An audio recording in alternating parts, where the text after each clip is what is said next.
welcome to the today's session. Today we shall discuss the first most important chapter under the income tax, that is introductory chapter. What are the various basic concepts we have to understand under the income tax that we shall discuss one by one. ವಿದ್ಯಾರ್ಥಿಗಳೇ, ಇವತ್ತಿನ ನನ್ನ ಕ್ಲಾಸಿನಲ್ಲಿ income ಟ್ಯಾಕ್ಸ್ದು basic concepts ಏನೇನೇನು ಅನ್ನೋದನ್ನು ನಾವು ನೋಡೋಣ. ಈಗ ಹೆಂಗೆ financial ಅಕೌಂಟಿಂಗಲ್ಲಿ debtor ಅಂದರೆ ಯಾರು, ಕ್ರೆಡಿಟರ್ ಅಂದರೆ ಯಾರು ನೀವೆಲ್ಲ ಅರ್ಥ ಮಾಡ್ಕೊಂಡಿದ್ದೀರಲ್ಲ, ಅದೇ ಥರ ಇನ್ಕಮ್ ಟ್ಯಾಕ್ಸಲ್ಲಿ ಸಮ್ ಬೇಸಿಕ್ ಕಾನ್ಸೆಪ್ಟ್ಸ್ ಇದೆ. ಇನ್ಕಮ್ ಟ್ಯಾಕ್ಸನ್ನು ಅರ್ಥ ಮಾಡ್ಕೋಕ್ಕೆ ನಾವು ಏನು ಬೇಸಿಕ್ ಕಾನ್ಸೆಪ್ಟ್ಸು ನಮಗೆ ಗೊತ್ತಿರಬೇಕು. That we shall discuss in my first chapter, that is the model number 1, that is income tax. ಇಲ್ಲಿ ಫಸ್ಟ್ ನಾವು ಅರ್ಥ ಮಾಡ್ಕೊಳ್ಳೋಣ, ಟ್ಯಾಕ್ಸ್ ಅಂದರೆ ಏನು. Tax is a charge. ಇದೇನಿದೆ ರೀ, ಚಾರ್ಜ್ ಇಂಪೋಸ್ಡ್ ಬೈ ಗವರ್ಮೆಂಟ್. ಇದು ಯಾರು ಹಾಕ್ತಾರೆ? ಗವರ್ನಮೆಂಟ್. ಯಾಕಂದರೆ ಟ್ಯಾಕ್ಸ್ ಅನ್ನೋದೇನಿದೆ ಇದು ರೆವೆನ್ಯೂ ಟು ದ ಗವರ್ನಮೆಂಟ್. ಈಗ ಹೆಂಗೆ ಈಗ ಒಂದು ಮನೆ ನಡಿಬೇಕು ಅಂತಂದರೆ ಅದರಲ್ಲಿ ಯಾರು ತಂದೆ ಅನ್ನೋರು ಏನು ಮಾಡ್ತಿರ್ತಾರೆ, ಜಾಬ್ ಮಾಡ್ತಿರ್ತಾರೆ, ಇನ್ಕಮ್ ಬರ್ತಿರ್ತದೆ. ಆ ಥರ ಈಗ ನಮ್ಮ ದೇಶವನ್ನು ನಡೆಸಬೇಕು ಅಂತಂದರೆ ಅದಕ್ಕೊಂದು ಆದಾಯ ಬೇಕು. ಅದಕ್ಕೆ ಏನು ಆದಾಯ ಇದೆ? That is a revenue. Tax is a revenue to the government. Okay, this is what the meaning of the tax. Tax ಅನ್ನೋದೇನಿದೆ ರೀ, ಇದು ಚಾರ್ಜ್ ಇದೆ ಇಂಪೋಸ್ಡ್ ಬೈ ದಿ ಗವರ್ನಮೆಂಟ್. ಯಾರು ಹಾಕ್ತಾರೆ? ಇದು government. That is on whom the persons who are liable to pay the tax. ಯಾರು ಟ್ಯಾಕ್ಸನ್ನು ಕೊಡಬೇಕೋ, ಯಾರು ಇನ್ಕಮ್ ಜಾಸ್ತಿ ಇದೆಯೋ ಅವ್ರ ಮೇಲೆ ಏನು ಮಾಡ್ತದೆ government?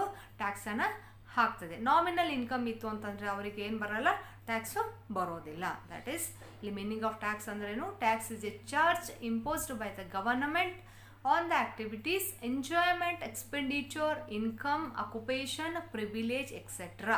of an individual and organizations. ಅಂದರೆ ಇಲ್ಲಿ ಟ್ಯಾಕ್ಸನ್ನು ಇಂಡಿವಿಜುವಲ್ ಮೇಲೆ ಹಾಕ್ತಾರೆ and as well as the organisations. Business organisations ಇರ್ಬೋದು, ಇಂಡಿವಿಜುವಲ್ ಪರ್ಸನ್ಸ್ ಇರ್ಬೋದು. ಯಾರು ಇನ್ಕಮ್ ಜಾಸ್ತಿ ಇದೆ ಎಲ್ಲರೂ ಏನು ಮಾಡಬೇಕು? They have to compulsorily pay the tax. This is what the meaning of tax. Tax ಅಂದರೆ ಏನ್ರಿ? This is what the charge. ಯಾರು ಇಂಪೋಸ್ ಮಾಡ್ತಾರೆ? ಗವರ್ನಮೆಂಟ್ ಇಂಪೋಸ್ ಮಾಡ್ತದೆ. ಯಾರ ಮೇಲೆ ಇಂಪೋಸ್ ಮಾಡ್ತದೆ? Individuals and the organisations who will enjoy the benefits. ಏನೇನಿವೆ enjoyment ಮಾಡ್ತಾರಲ್ಲ ಅದ್ರ ಜೊತೆಗೆ ಅದ್ರ ಮೇಲೆ ಏನು ಕೊಡಬೇಕು? ಟ್ಯಾಕ್ಸನ್ನು ಕೊಡಬೇಕು. This is what the brief introduction, the meaning of the tax. ನಾವು next we shall see what are the types of taxes. ಇಲ್ಲಿ ಟ್ಯಾಕ್ಸನ್ನು ನಾವು ಬ್ರಾಡ್ಲಿ ಏನು ಮಾಡಿದೆವು? 2 ಕ್ಯಾಟಗರೀಸ್ ಆಗಿ ಕ್ಲಾಸಿಫೈ ಮಾಡಿದೆವು. ಯಾವ್ಯಾವು? ದಟ್ ಈಸ್ ಡೈರೆಕ್ಟ್ ಟ್ಯಾಕ್ಸ್ ಮತ್ತು ಇಂಡೈರೆಕ್ಟ್ ಟ್ಯಾಕ್ಸ್ ಅಂತ. ಡೈರೆಕ್ಟ್ ಟ್ಯಾಕ್ಸ್ ಅಂದ್ರೆ ಏನು? It is a charge levied by a government on a particular person or association and the same is directly paid by that particular person to the government. Under this category incidence and impact of taxes are on the same person. ಅಂದರೆ direct ಟ್ಯಾಕ್ಸಸ್ಸಲ್ಲಿ impact and incidence, ಯಾರ ಮೇಲೆ ಟ್ಯಾಕ್ಸನ್ನು ಹಾಕಿರ್ತಾರೆ ಅವರೇ ಟ್ಯಾಕ್ಸನ್ನು ಕೊಡಬೇಕು. ಅದಕ್ಕೆ impact and incidence ಅಂತ ಹೇಳ್ತಾರೆ.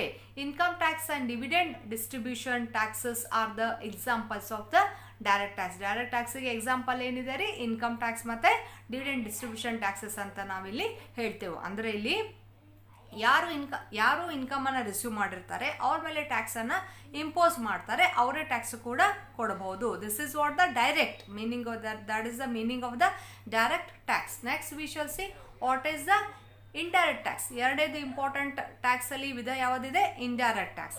It is a charge levied by a government on goods and services.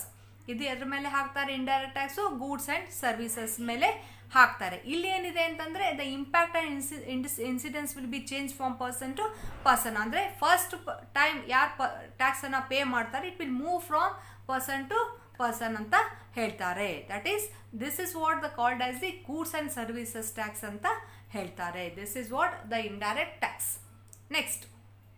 Next what we shall discuss, what are the important concepts under the income tax that we have to understand one by one. First is a person.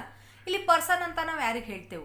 Generally person meaning ನಿಮಗೆ ಗೊತ್ತಿದೆ, the human beings are considered as the persons. ಅದೇ ಥರ income ಟ್ಯಾಕ್ಸಲ್ಲಿ ಯಾರು ಬರ್ತಾರೆ ಅಂತಂದರೆ an individual means a natural person or human being, then the HUF, then the firm, then the association of persons, ಮತ್ತು company, local authority, artificial judicial person. ಇವರನ್ನೆಲ್ಲ ನಾವೇನಂತ ಹೇಳ್ತೇವೆ? ಪರ್ಸನ್ ಅಂತ ಹೇಳ್ತೇವೆ under income tax. Okay, then next important ಯಾವುದು? SSC. SSC ಅಂದರೆ ಯಾರು ಇಲ್ಲಿ? The assessee means a person who is liable to pay the tax. ಅಂದರೆ ಯಾರು ಟ್ಯಾಕ್ಸನ್ನು ಕೊಡ್ತಾರೆ ಅವರಿಗೆ ನಾವು ಇಲ್ಲಿ ಏನಂತ ಹೇಳ್ತೇವೆ? ಅಸೆಸಿ ಅಂತ ಹೇಳ್ತೇವೆ. ಓಕೆ, ದೆನ್ ಇಲ್ಲಿ they have given the different types of the meaning for an assessee. Then next will be the assessment year, section 2 subsection 9. Assessment year ಅಂತಂದ್ರೆ ಏನಂತಂದ್ರೆ, assessment year means a period of 12 months. ಎಷ್ಟು months ಇರ್ತವೆ ಇದರಲ್ಲಿ? 1 ಇಯರಲ್ಲಿ 12 months. ಅದೇ ಥರ ಅಸೆಸ್ಮೆಂಟ್ ಇಯರಲ್ಲಿ 12 ಮಂತ್ಸ್ ಇರ್ತದೆ. ಕಮೆನ್ಸಿಂಗ್ ಫ್ರಾಮ್ 1st ಏಪ್ರಿಲ್, ಯಾವಾಗ ಸ್ಟಾರ್ಟ್ ಆಗ್ತದೆ? 1st ಏಪ್ರಿಲ್ಗೆ ಆ್ಯಂಡ್ ಯಾವಾಗ ಮುಗಿತದೆ? 31st March of next year. In India, the government accounting year is called the financial year and it starts from 1st April every year and ends on 31st March of next year. The financial year of government of India is assessment year for all assessees. ಅಂದರೆ ನಮ್ಮ government ಇಯರ್ದ accounting year ಏನಿದೆ ಅದೇ same ಏನಿದೆ assessment year for the all assessees. ಅಂದರೆ ಎಲ್ಲ ಅಸೆಸಿಗಳು ಈ ಪೀರಿಯಡಲ್ಲಿ they have to pay the tax ಅಂತ ಹೇಳ್ತಾರೆ. ಅದಕ್ಕೆ ಏನಂತ ಹೇಳ್ತಾರೆ? ಅಸೆಸ್ಮೆಂಟ್ ಇಯರ್ ಅಂತ ಹೇಳ್ತಾರೆ. ಅದೇ ಥರ ಪ್ರೀವಿಯಸ್ ಇಯರ್, ಸೆಕ್ಷನ್ 2 ಸಬ್ಸೆಕ್ಷನ್ 34 ಅಂದರೆ the year in which the income is earned is known as previous year. ಅಂದರೆ ನಾವು ಯಾವ ವರ್ಷದಲ್ಲಿ ಇನ್ಕಮನ್ನು ಗಳಿಕೆ ಮಾಡಿರ್ತೇವೋ ಅದಕ್ಕೆ ಏನಂತ ಹೇಳ್ತೇವೆ? ನಾವು ಪ್ರೀವಿಯಸ್ ಇಯರ್ ಅಂತ ಹೇಳ್ತೇವೆ. Okay, then next will be the income. Income ಅಂತ ಅಂದರೆ ನಿಮಗೆ ಗೊತ್ತದೆ ಏನೇನು? They are different types of income. Salary income ಇದೆ, ಬ್ಯಾಂಕಲ್ಲಿ ದುಡ್ಡು ಇಟ್ಟರೆ ಇಂಟ್ರೆಸ್ಟ್ ಬರುತ್ತೆ, plots, residential house, real estate business ಮಾಡಿದ್ರೆ ಇನ್ಕಮ್. ಈ ಥರ ಡಿಫ್ರೆಂಟ್ ಮೀನಿಂಗ್ ನಿಮಗೆ ಗೊತ್ತಿದೆ. ಅದೇ ಥರ ನಾವು ಇನ್ಕಮ್ ಟ್ಯಾಕ್ಸಲ್ಲಿ ಇನ್ಕಮ್ ಅಂದರೆ ಏನಂತ ನಾವು V shall C, that is section 2 subsection 24. Under the Income Tax 1961, meaning states that the following items are included in the term income: profits and gains, dividend, voluntary contribution by a trust, value of any perquisites, profit in lieu of salary, that is any special allowance. ಇದನ್ನೆಲ್ಲ ನಾವು detail ಸ್ಯಾಲರಿಯಲ್ಲಿ ನಾವು ಅರ್ಥ ಮಾಡ್ಕೋತೇವೆ. Just ಈಗ ನೀವು meaning ಅಂದರೆ ಏನು ಅಂತ ನೋಡ್ಕೋರಿ ಸಾಕು. ಏನೇನು ಬರ್ತದೆ?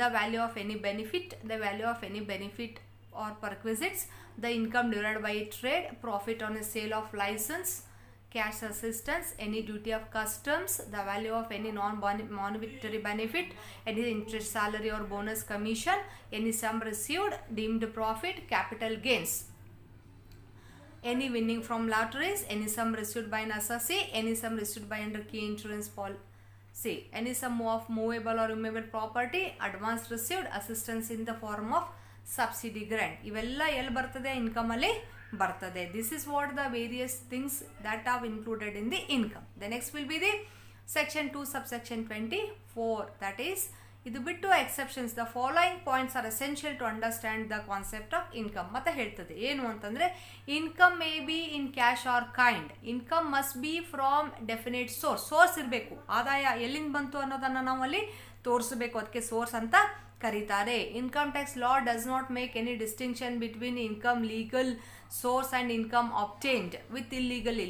ಇಲ್ಲೀಗಲ್ ಅಂತಿಲ್ಲ. ಇನ್ಕಮ್ ಲೀಗಲ್ ಇದ್ರೂ ತೋರಿಸಬೇಕು, ಇಲ್ಲೀಗಲ್ ಇದ್ರೂ ತೋರಿಸಬೇಕು. Showing is must and should compulsory in the income tax. The receipt of income taxable either on receipt basis or accrual basis. ಬರಬೇಕಾಗಿದೆಯೋ ಬಂದಿದೆಯೋ. Whether a particular receipt as income or not decided at the time of first receipt. Reimbursement, receipt of on account, pin money, disputed income, value of receipts, assessee receives some extra money, income may be plus or minus. ಈ ಥರ ಏನಿದೆ ಅಂತಂದ್ರೆ is all included in the income. These are the some few basic important concepts we have to understand.